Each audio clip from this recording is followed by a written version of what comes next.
Halo Sobat Kreatif, kembali lagi di segmen Pintu Podcast.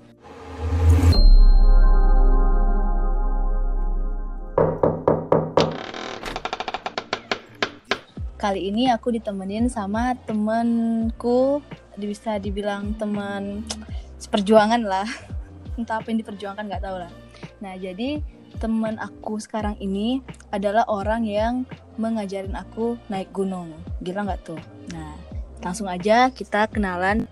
Rahmat, halo Febri. Halo Arin. Oke, nah kali ini kita bakal ngobrol-ngobrol sama Febri.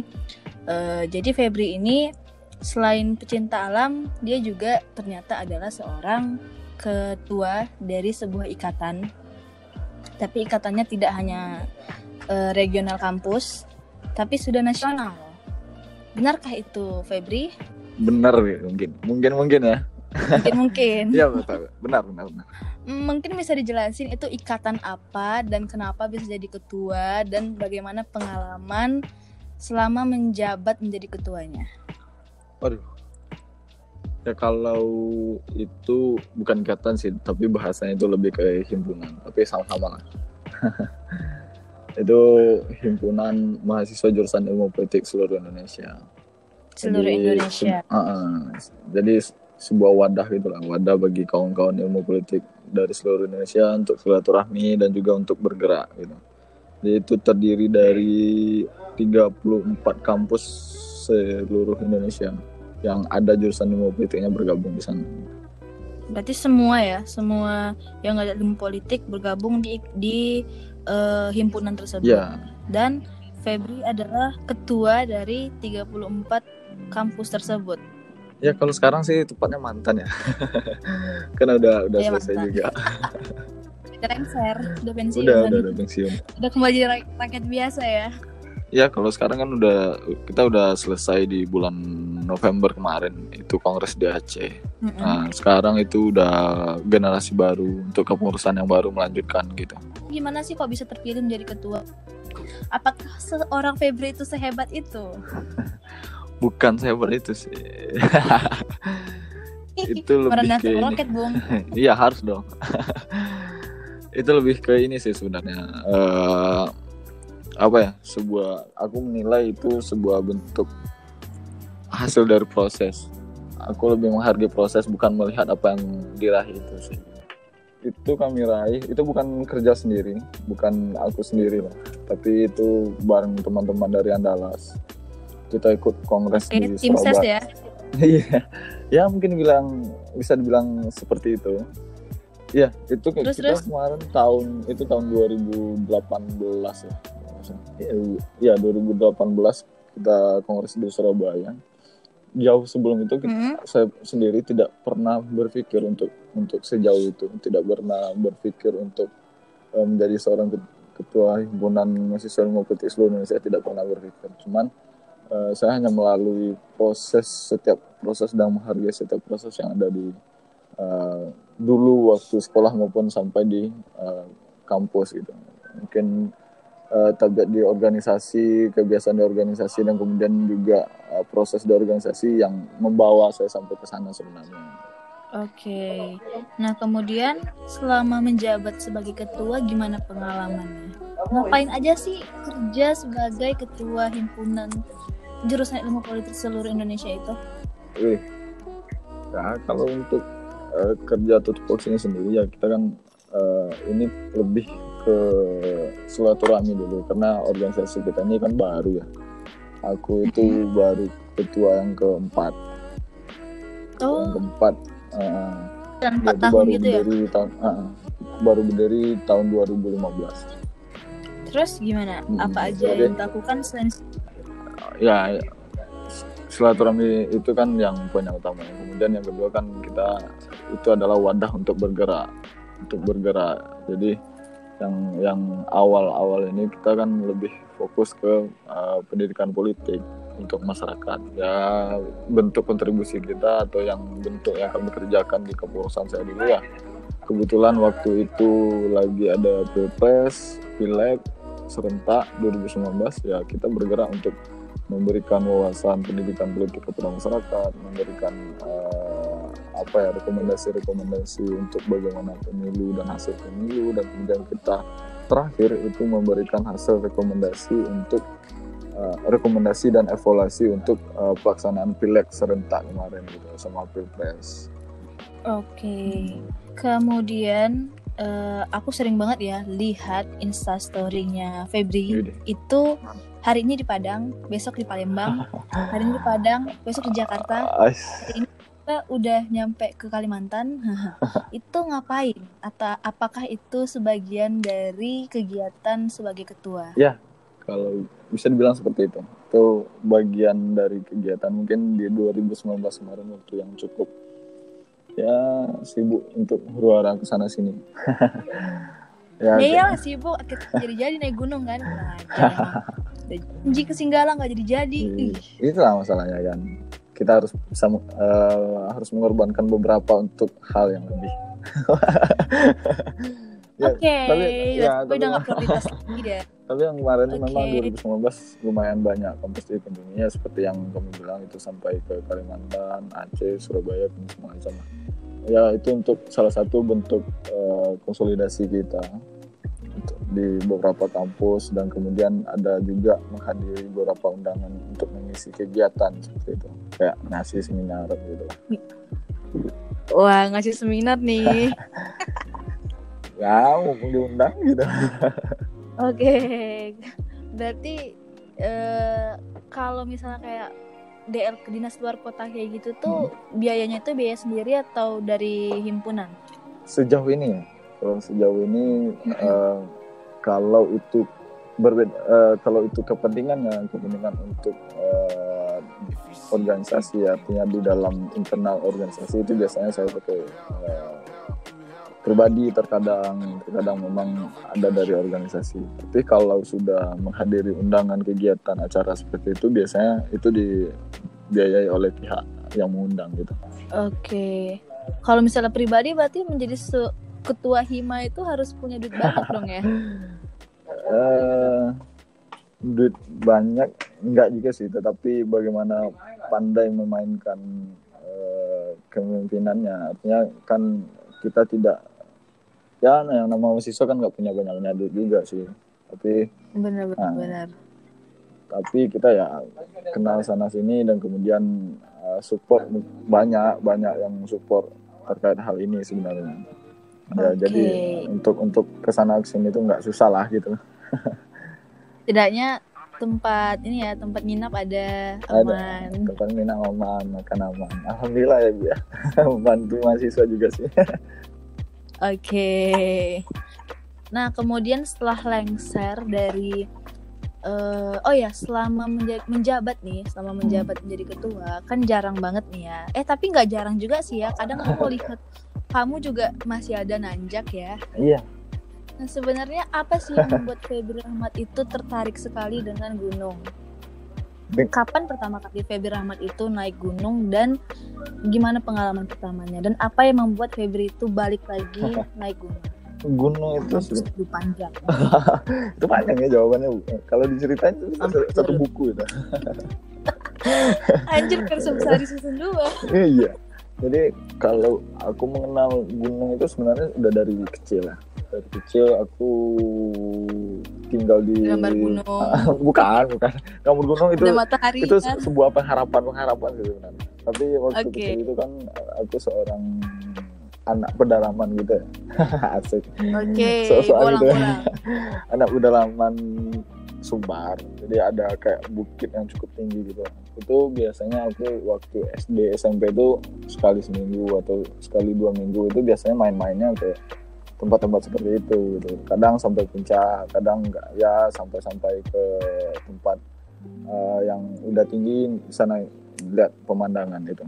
Tetapi yang sudah mulai mendaki gunung yang agak seperti kawan-kawan pendaki sekarang lah kita asik. Itu mulai dari SMA. Itu udah mulai dari SMA. Itu tahun berapa ya? Itu waktu kelas 2 lah. Kelas 2 SMA itu salah seorang kawan ngajak mendaki ke Gunung Merapi. Tapi jauh sebelum itu aku termotivasi gara-gara melihat foto abang sepupuku waktu dia mendaki ke Gunung Merapi juga. Aku pernah bilang waktu melihat Merapi itu. Merapi yang di Padang Panjang. Iya, Merapi di Sumatera Barat ya kan. Merapi bukan Merapi ya. Okay. Itu dua hal yang berbeda. Iya. Nah, pertama aku lihat itu, aku nanya sama abang, ini di mana? Itu agak sangat menarik bentuknya, mereka bermain api dan segala macam di gunung. Yang akhirnya itu menjadi motivasi awal gitu. Mau melihat keindahan juga, mau menantang diri ke sana gitu. Dan kemudian waktu kelas 2 kebetulan ada teman yang ngajak, kebetulan aku juga tinggal bareng abang sepupu itu. Aku nanya, gimana, aku boleh ikut tahu nggak? Beliau mengizinkan, karena juga pengalaman beliau juga pernah ke sana kan, mengizinkan, dan semua berawal dari sana. Dan gunung bagiku itu sebuah sekolah yang tidak bakalan didapat di mana-mana gitu.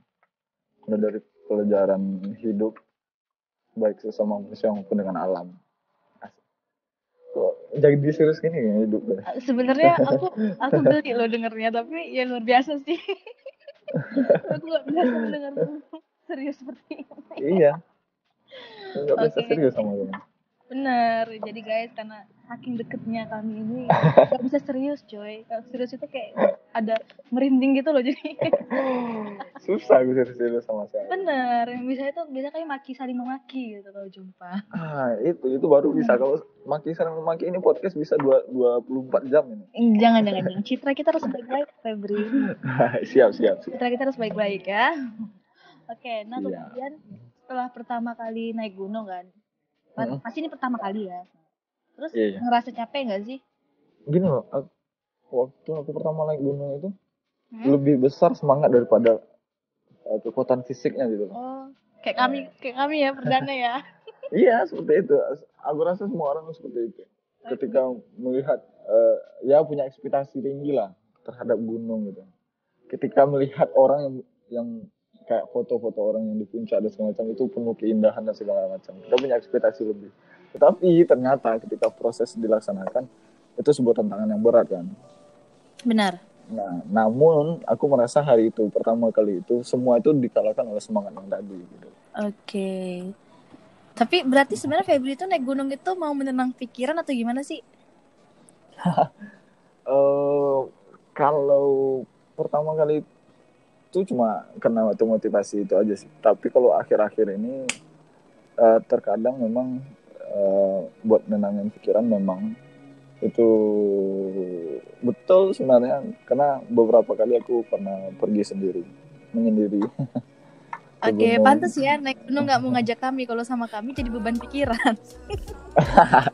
Oh, nanti kita cerita masalah itu. Oke, kalau sama kau jadi beban pikiran. Jatuh lah yang tinggi lah yang itu lah. Tapi ya memang aku beberapa kali sih pergi sendiri buat menenangin diri ke gunung gitu. Kalau apa? Hitung-hitung lari dari hiruk-pikuk dan kesibukan. Gila. Itu kalau misalnya pergi sendiri itu otomatis bawa semua alatnya sendiri ya, semua sendiri. Iya, itu kau naik gunung atau mudik sebenarnya? Pulang kampung, Bu. Pulang kampung. Oh, pulang kampung beda ya, mudik sama pulang kampung. Enggak. Sebenarnya ya, risikonya kalau pergi sendiri ya bawa sendiri. Tapi kan kalau pergi sendiri kan kebutuhannya nggak sebanyak pergi bareng-bareng teman-teman yang lain. Untuk kebutuhan sendiri, untuk pergi sendiri itu sebenarnya masih kuat lah untuk bawanya gitu. Karena untuk ukuran tenda pun minimalis, untuk bahan makanan yang dibawa pun minimalis, dan kemudian alat peralatan yang lain pun minimalis kan. Nggak usah bawa banyak-banyak juga ya kan. Oke. Nah kalau sampai sekarang kau hidup ya. Kok sekarang hidup? Iya kan sekarang hidup ini. Masih hidup.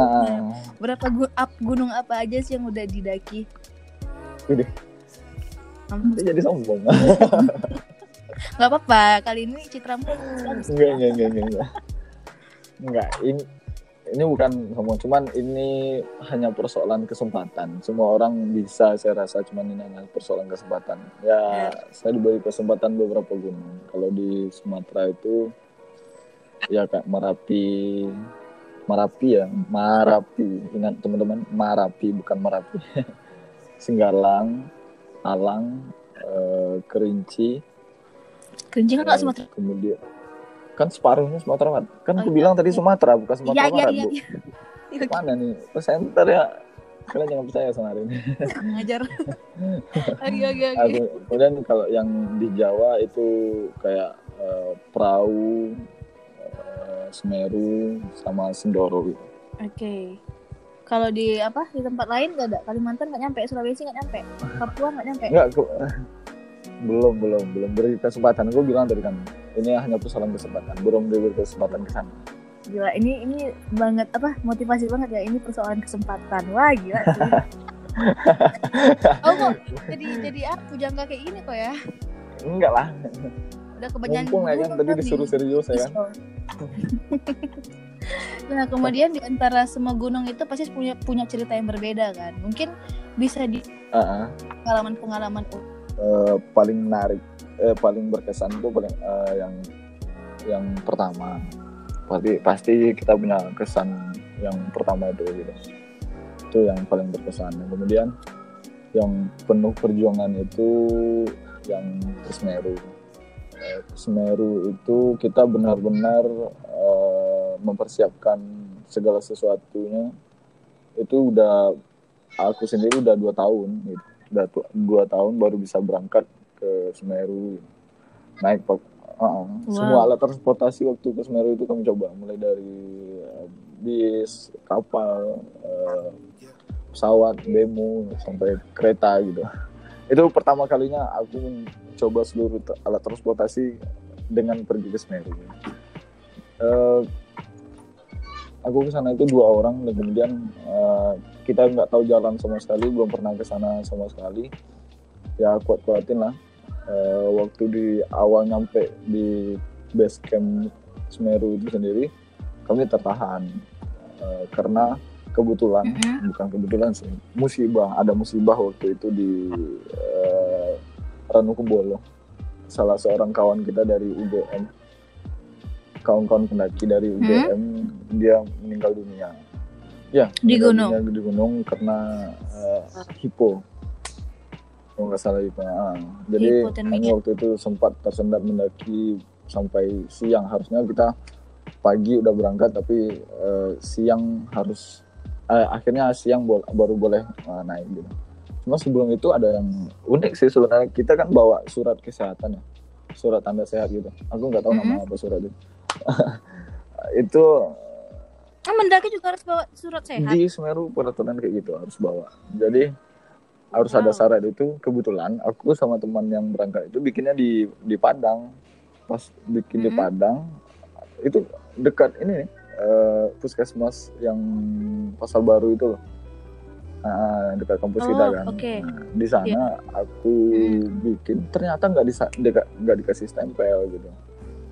Pas dicek orang Semerunya, ternyata itu nggak distempel. Aku nggak dibolehin naik waktu itu, nggak boleh naik sama sekali. Jadi pas itu tuh kami coba cari cara gimana caranya hari ini kita bisa naik, nggak mungkin balik lagi, karena kalau kita ke puskesmas lagi dari tempat awal pendakian atau base camp itu ada 3 jam, jauh banget itu, ada 3 jam kan. Nah akhirnya kita coba cari opsi. Ternyata ada yang kasih tahu ada bidan desa. Cuman kebetulan waktu itu kami ke bidan desanya tutup. Bidan desanya tutup. Akhirnya ya gimana nih, mau mendaki juga atau enggak? Cuman dengan perjuangan ya kan. Kita coba panggil ibunya, ternyata beliau di dalam. Dan kami coba lobby. Ternyata beliau tidak punya kayak legalisasi untuk mengeluarkan surat sehat gitu tuh, gimana lah waktu itu ya kan. Terus kami bilang, Bu, boleh nggak kami minta stempelnya aja gitu. Surat yang kami bawa dari Padang itu stempelnya pakai stempel bidan desa di sana. Gila, untung ibunya mau ya. Baik hati banget itu ibu. Kita kalau bisa ketemu lagi lah sama ibu. Kalau nggak mungkin dong balik lagi tuh 3 jam dari tempat itu tuh, jauh banget dah kan. Iya benar. Nah kenapa kan bego banget sih nggak kan stempel dulu? Ya Allah. Iya, kita yang namanya orang pemeriksaan sudah dikasih surat udah percaya aja kan pergi berangkat. Masa bodoh sebenarnya. Iya sih. Pas akhirnya pas kami kasih ke orang posnya itu, pos pemeriksaan itu, entah tidak dilihat stempelnya atau gimana, langsung lulus aja gitu loh. Maksudnya ini surat dari Padang dan stempelnya stempel orang bidan desa di Semeru itu kan. Aku pun mikir ya udahlah ini rezeki berarti ya dapatnya. Akhirnya kami punya kesempatan itu dan sebenarnya Semeru itu punya keindahan yang ya kalau diceritakan itu sangat sangat panjang nanti. Tapi singkatnya aja ya seperti apa yang teman-teman mungkin biasa lihat di ini ya, di film 5 cm. 5 cm itu sebagai gambaran yang cukup bisa menggambarkan hal itu. Emang seperti itu, tapi ada beberapa yang tidak, kayak orang mandi boleh di Ranu Kumbolo itu enggak ada. Kemudian ada beberapa jalan yang tidak sesuai. Kita di Semeru itu pertama aku camp itu di Ranu Kumbolo. Di Ranu Kumbolo itu yang paling indah itu adalah ketika kami nyampe di sana menginap malamnya itu pas bulan terang-terangnya dan keluar dari antara bukit yang satu bukit yang lain itu dan di tengahnya Ranu Kumbolo itu ya udah kalian bayangin aja, cek di Google atau di mana-mana sih itu ada. Kalau nggak langsung pergi ke sana aja. Itu sangat indah dan pertama kalinya aku merasakan dingin yang amat dingin di Ranu Kumbolo karena waktu itu tahu nggak, kami kan nyimpan air minum di dalam botol aqua gitu kan. Pagi-pagi aku lihat airnya pada es gitu loh. Iya serius sampai es kayak gitu. Ada butiran-butiran es. Pas kami keluar ternyata memang embun-embun yang biasanya kalau kita mendaki di gunung yang rendah itu kan embun-embun biasa ya kan. Itu embunnya udah berubah jadi kristal-kristal es gitu. Dingin banget. Berapa mdpl sih? Semeru itu 3.700 sekian. Luar.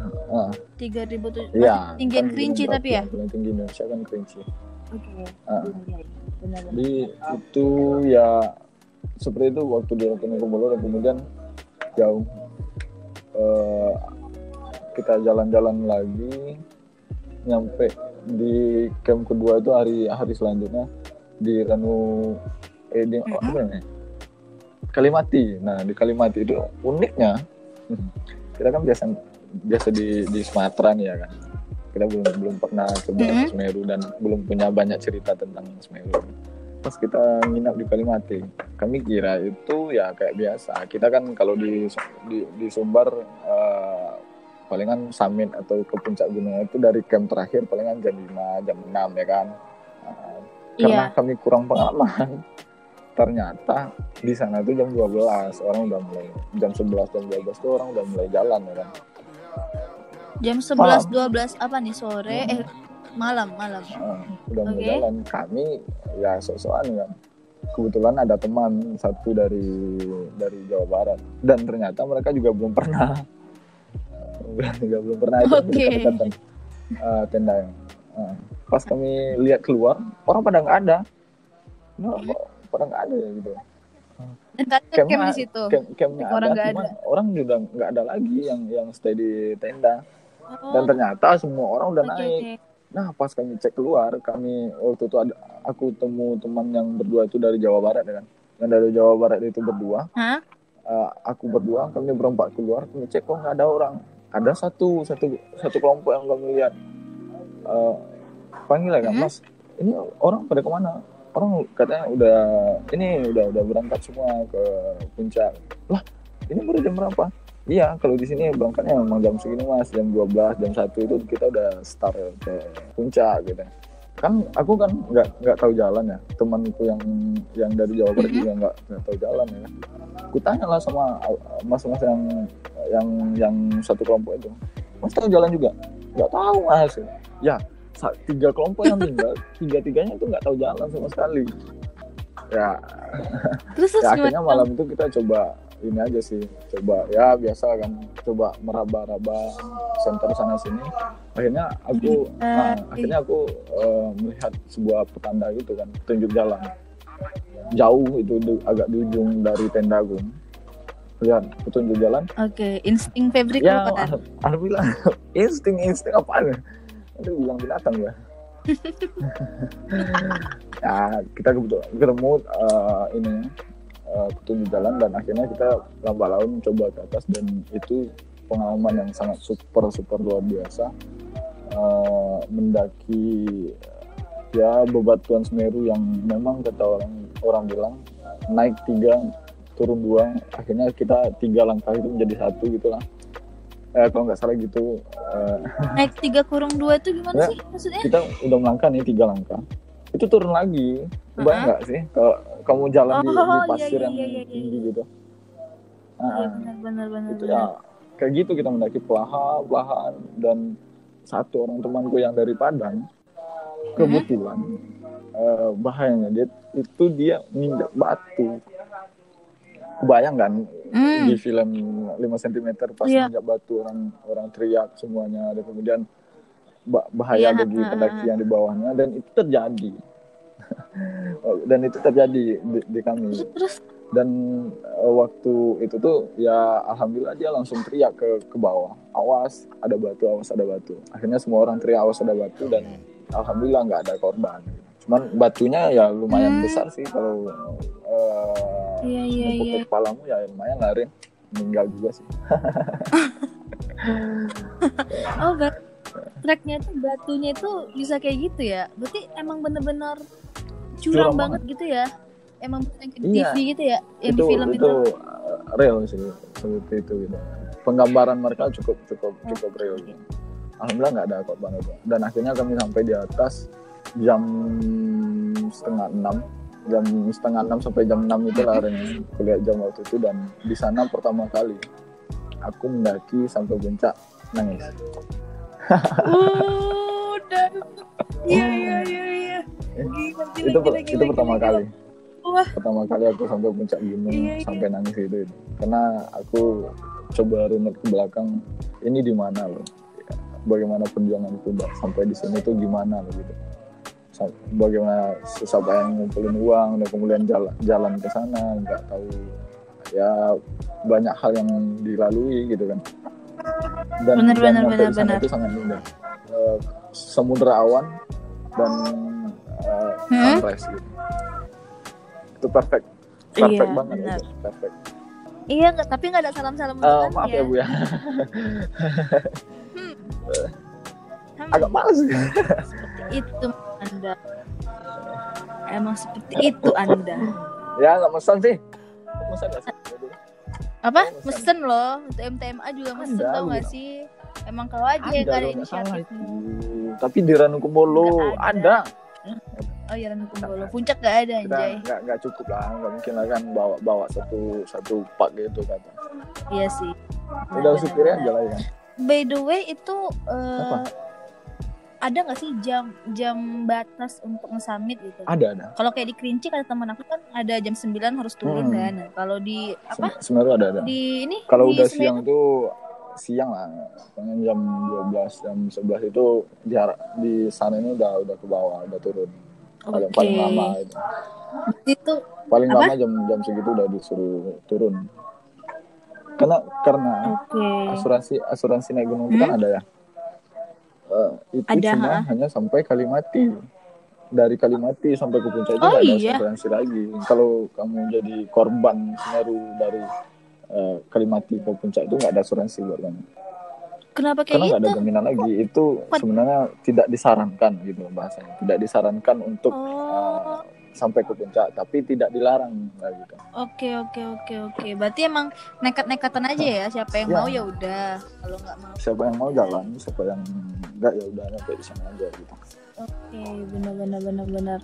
Kemudian ya untuk hitung-hitungan budget nih ya. Kira-kira berapa sih pengeluaran untuk termasuk dari transport, makan di sana? Kira-kira berapa sih pengeluaran untuk ke Semeru? Ya alhamdulillah cukup lah tabungan yang ditabung untuk ke sana gitu. Perlu dijelaskan juga tuh budget. Perlu kan biar orang tahu juga berapa bisa menabung juga kayak situ. Kalau aku kan kemarin dari Padang itu kita kan naik bis.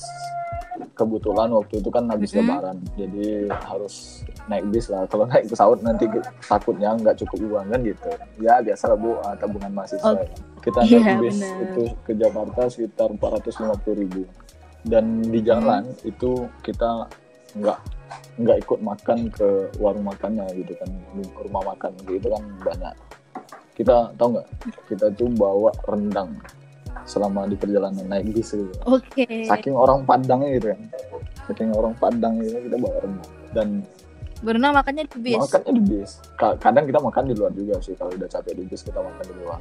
Kalau orang Padang makan di warung makannya, kita makan di luar. Dan ketika habis nasi kita palingan beli nasi putih itu aja. Kita nyampe di Jakarta itu 2 hari 3 malam gitu lah kalau nggak salah, atau 3 hari 2 malam gitu. Nyampe di Jakarta, dan dari Jakarta itu kita ke Malang itu naik kereta. Naik kereta itu cuma sekitar 120 gitu lah, 110 sampai 120 itu estimasinya segitu. Kebetulan di Jakarta kan kita juga dijemput oleh teman kita. Waktu itu kita nggak tahu sama sekali itu Jakarta gimana. Aku belum pernah ke Jakarta dan itu pertama kalinya aku ke Jakarta. Walaupun teman yang satu lagi udah pernah, tapi cuma ke lapangan futsal gitu. Jadi nggak terlalu tahu Jakarta. Dan kebetulan waktu itu ada orang Padang juga yang ya baik hati lah mengantarkan kami ke tempat tujuan akhir kami kayak gitu kan. Ketemu di mana? Waktu itu kita ketemu sama teman itu di Monas. Kebetulan teman satu jurusan ada. Ketemu di Monas. Kita diantar dia pakai busway. Kita kan nggak tahu ya kan, kita kan nggak punya kartu apa ini segala macam itu dengan hidup pindah Jakarta itu kan kita nggak tahu, nggak ada ya di Padang kayak gitu kan. Iya nggak ada. Kalau sekarang udah ada, waktu itu kan belum ada. Apanya udah ada? Trans Padang kan udah pakai Breezy sekarang. Oh iya Trans Padang, oh iya pakai Breezy. Nah busway waktu itu udah pakai. Ya, udah duluan di Jakarta ya. Duluan Jakarta, udah pakai kar gitu kan. Ya akhirnya ada orang baik yang mengantarkan kita dan akhirnya kita sampai. Dan di sana pertama kali juga aku naik BMU dan segala macam. Dan itu tuh kita istirahat mandi sebentar di rumah teman dan langsung diantarkan ke stasiun dan kita langsung berangkat. Bayangin itu, kita udah 3 hari 2 malam naik bis, lanjut naik kereta 15 jam lagi. Nah dan sampai di Malang, alhamdulillah ada teman-teman juga di Malang dari Padang juga yang kuliah di sana. Akhirnya mereka carikan tempat dan kemudian kami dari kota Malang ke sana itu kan cukup jauh ya, sampai berapa jam, 3 jam 4 jaman gitu. 3 jam itu lebih dari 4 sampai 5 jam gitu ya kan, sampai ke pos terakhir itu. Alhamdulillah kita dipinjamin ini motor sama teman. Kalau enggak kita kan lumayan besar juga kan bayar itu namanya mobil buat ke sana kan. Alhamdulillah kita kita dipinjamin motor lumayan hemat, palingan cuma berapa ya bensin habis 50 sampai 100 ribu itu kan. Dan kita di sana cuma bayar per hari. Kalau di sana itu hitungannya per hari apanya? Kalau naik gunungnya itu per hari hitungannya. Kita mau berapa hari gitu. Beda kan kalau di Sumbar palingan gitu. Bayar 15.000 terserah mau berapa hari di atas gitu. Iya benar. Kalau di sana itu mau tinggal sana juga terserah. Siapa dulu yang mau tinggal sana. Kalau di Semeru itu dihitung per hari ya kan. Kita satu hari itu waktu itu kebetulan kan libur ya. Itu kita ada 27.000 per hari. Satu hari 27.000. Dan kita dan ada kalian ngambil berapa 4 hari waktu itu. Kita lumayan. Ya namanya kan kita udah jauh-jauh ya Bu ya. Ya akhirnya harus dinikmati full gitu ya. 4 hari. Dan bener, pas Pak. Pulang habis estimasinya itu juga nggak terlalu jauh beda. Cuman ya dari Malang itu kita mampir di Jogja. Nah di Jogja itu di luar estimasi naik gunung sebenarnya habisnya. Ya biasanya banyak habis buat jajan ini itu nggak perlu teman-teman pikirin. Oke. Nggak perlu teman-teman pikirin. Iya. Itu optional aja ya, kalau mau ya. libur lanjut ke Jogja oke, kalau enggak Ya udah. Alhamdulillah kita di Jogja selama 4 sampai 5 hari gitu kan. Kebetulan ada rumah tante juga di sana. Kemudian habis itu kita balik ke Jakarta dengan estimasi ongkos yang masih sama pergi pulangnya. Dan sombongnya gitu dengan ada adik waktu di SMA itu. Ada adikku waktu di SMA itu ngajak pulang bareng. Ya pulang naik apa aku bilang kan. Dia ngajak pakai pesawat, Bu. Ini anak kok ngajak pakai pesawat. Aku waktu itu posisinya belum pernah naik pesawat. Itu pernah naik pesawat, akhirnya ya udah coba dari kamu pesan semuanya, nanti kita ya tinggal bayar aja lah gitu. Asik kan, sok-sokan gitu kan. Dan itu pertama kali pengalaman aku naik pesawat, dan kita pulang naik pesawat ya sekitar 600 sampai 700 ribu gitu lah kita pulang. Masih normal ya, masih normal. Untuk balik ke Padang kita udah normal. Iya, maksudnya belum naik harganya kayak dulu kan. Sekarang ini kan naik harganya ya semenjak yang Lion tuh. Berarti masih harga dulu. Ya, masih harga dulu. Lagian bagasi juga nggak bayar ya kan. Seharusnya kan kita bawa tentengan banyak. Iya. Alhamdulillah bagasi nggak bayar. Tapi dan itu aja deh bayar emang. Itu estimasi sekitar kalau buat sampai naik gunung ada semua macam di luar yang keperluan di Jogja itu 2 jutaan kita udah sampai sebenarnya. Tapi ya berapa? 7 juta? Sepandai-pandainya kita berhemat gitu. Berapa? 7 juta? 2 jutaan kurang lebih. Oh, 2 juta. Wah, serius? Wah, hebat. Gila. Itu udah kalian tekan banget pengeluaran kalian atau gimana sih? Tapi kalau dihitung sama yang di Jogja ya jauh beda. Iya, benar. Oh iya, kalian itu kan berdua ya naik ke Semeru ya, dan dua-duanya masih orang baru di Semeru ya kan, belum pernah ke Semeru. Nah, ketika kalian naiknya itu, kalian tahu treknya itu dari mana? Gini, sebelum kita berangkat ke Jawa itu, ya perjalanan menuju Semeru itu, di Padang kita udah searching. Kita pantau dulu cerita orang di sana, kemudian lihat estimasi dana yang orang pernah keluarin buat ke sana. Kita nonton video treknya gimana gitu kan. Itu pelajaran pertamanya kita coba. Dan kemudian tanya teman-teman yang udah pernah ke sana.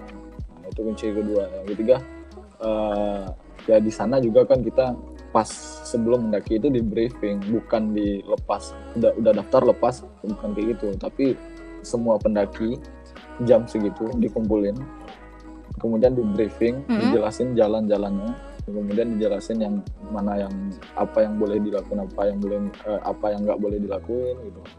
Nah itu udah jelasin semua. Alhamdulillah kita, dan juga kita kan dikasih peta ya, dan seperti itulah untuk perjalanan. Dan kunci satu lagi adalah pandai-pandai. Berarti emang apa? Ya pandai-pandai orang-orang yang di sana, teman-teman yang di sana. Ya seperti biasa ya kalau di gunung ya Pak. Enggak, di sana nggak pakai gitu kok. Oh, enggak kayak gitu jadi? Ya di sana ya panggilan Mas. Ya terserah. Itu jadi gini. Berapa kali aku coba mendaki di luar, ternyata itu hanya terjadi di Sumbar. Sumbar. Kerinci pun nggak pakai panggilan seperti itu.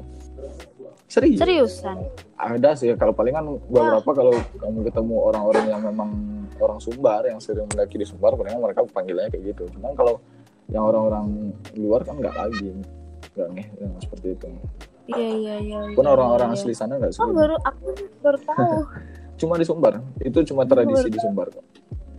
Tradisi ya. Kalau di Jawa berarti kayak biasanya ya, Mas, Mbak, Bang, gitu ya? Siapa kayak gitu. Empok siapa gitu. Nggak ada panggilan itu ya. Oke, itu jadi kenapa di Sumatera Barat itu kok tradisinya Pak Bu? Jadi gitu? aku melihat ya ini kita nggak punya literasi yang cukup buat itu, cuman hanya cerita. Dan aku menilai dari cerita itu bahwa panggilan Pak dan Bu itu disetarakan ke seluruh kawan-kawan yang mendaki di sana, baik itu tua muda, perempuan, laki-laki, itu bisa dibedakan Pak dengan Bu.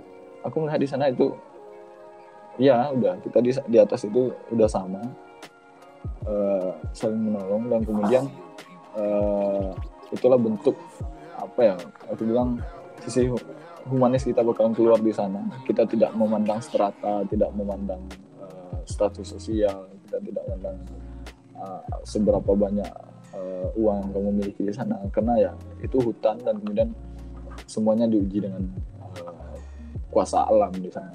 Benar. Berarti emang untuk kesetaraan ya, gak ada memandang perbedaan. Nah kalau misalnya ribet juga sih kita kadang nanti bang kalau bingung itu apa, kalau Pak Bu udah jelas. Kalau hanya 2 itu. Nah pertanyaan selanjutnya adalah Febri ini sering juga ya ngajakin orang atau menjadi leader lah dalam masuk dia menjadi leader kalau misalnya ada yang mau nanjak gunung gitu. Misalnya ada orang-orang newbie seperti kami yang naik gunung, Febri itu mau membawanya. Sebenarnya Febri itu tidak merasa beresiko nggak sih membawa orang yang belum pernah naik gunung, ketika cuma Febri bisa gitu yang bisa naik sangat gunung, berisiko, yang udah pernah naik sangat gunung. berisiko. Terus kenapa ini mau mancing cerita yang kemarin, tapi sangat berisiko.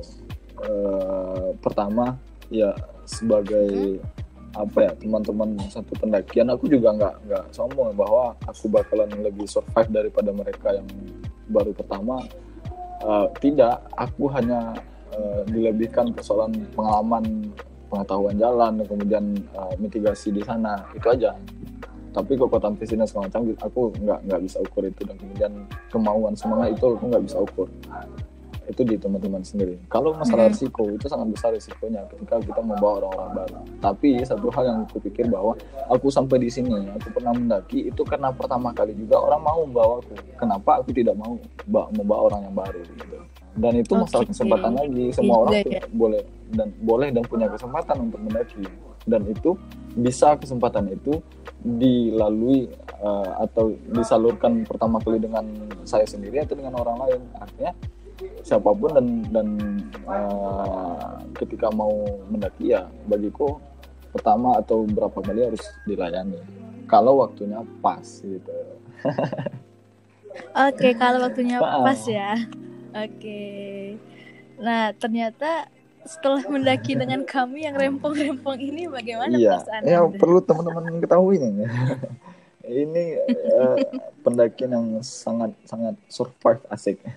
Sangat menguji, menantang dan sangat menyusahkan gitu. Tapi memberi pelajaran yang sangat lebih gitu. Ini teman-teman kita waktu itu kita mendaki berapa orang? Emang 12 pelajarannya ya? 12 orang ya? 12 orang 12 ya, iya. Kalau nggak salah. Dan yang pernah mendaki waktu itu teman-teman yang lain itu cuma 2 orang. Aku sama Habib namanya, yang pernah mendaki ke Habib udah pernah juga ya. Merapi itu udah 2 orang itu aja. Yang 10 lain itu pertama kali ke sana gitu. Dan emang yang lucunya ya di kelompok kita itu ceweknya emang 3. Ceweknya emang 3. Tapi cowoknya kayak cewek juga semua. Enggak, kecuali ceweknya. Oh lebih ya? Ya ada lah beberapa emang laki ya kan. Emang laki. Tapi cewek emang laki banget iya kan.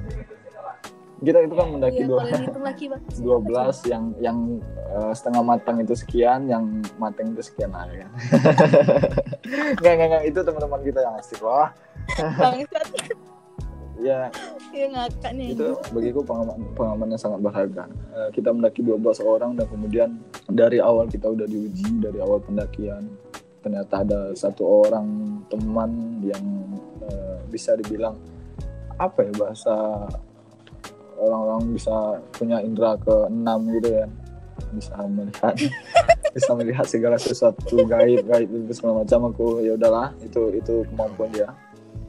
Dan kemudian ada beberapa teman yang lain yang baru-baru mendaki. Ya kita coba cerita dari udah nyampe atas aja. Dari perjalanan awal itu kita juga cukup menantang karena teman-teman kena baru mendaki kan butuh inilah. Butuh persiapan ekstra dan kemudian di perjalanan butuh banyak istirahat gitu, kayak gitulah gambarannya. Pas di atas ternyata kita udah nyampe, kita mendaki itu malam mulainya Ren.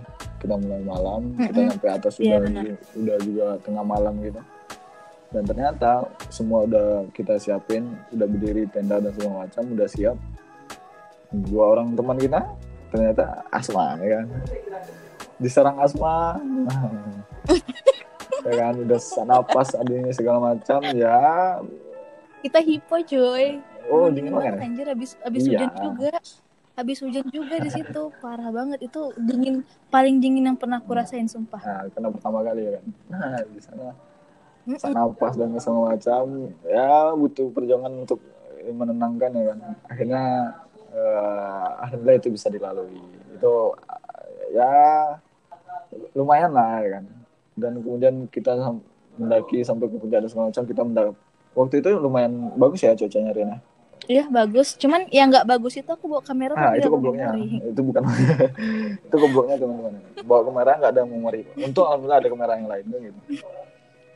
Iya syukurnya ya, ada Xiaomi-nya ada si Yogi, ada. Aku juga punya Xiaomi. Oh, enggak.